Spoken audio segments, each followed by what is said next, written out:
واقعنا. تعيين وليد الركراكي مديرا فنيا للمنتخب قبل كاس العالم ب3 شهور بعد وحيد خليلوزيتش، ما كانش فيه مخاطره؟ المدرب وطني وقبل كاس عالم ب3 شهور. هو في الحقيقه يعني المسؤول لما يتحمل المسؤوليه يكون مجبر في مساره ان يتخذ قرارات صعبه. يعني حضرتك شايف انه قرار صعب في كل المجالات.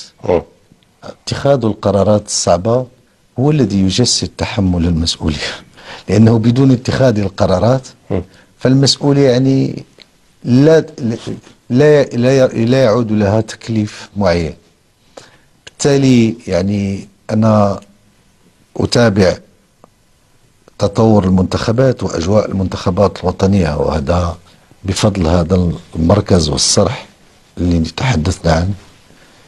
فكل المنتخبات موجودة هنا، يكفيك يعني يكفي أن نأتي لهنا في وقت معين حتى نرى كل الأجواء.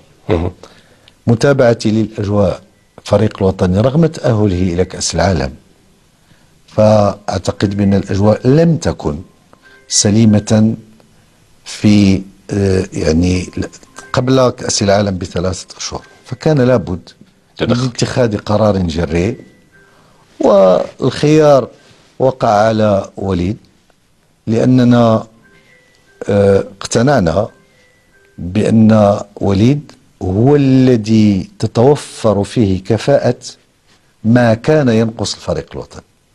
ما كان ينقص وحيد خليلوزيتش. تمام.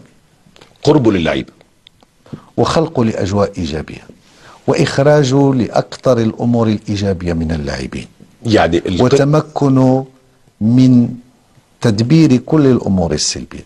أنت تعرف أن اللاعبين هم شباب، هم أناس يعني الأهم هو استخراج الطاقة الإيجابية إلى حدود قصوى طبعا، وتفادي كل الطاقات السلبية داخل المجموعة. مظبوط.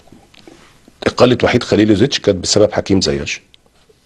أنا إقالة أو يعني حتى نقول بأن إنهاء العلاقة مع وحيد كانت بسبب مجموعة من الأجواء التي لم ترقى إلى طموحنا المشترك.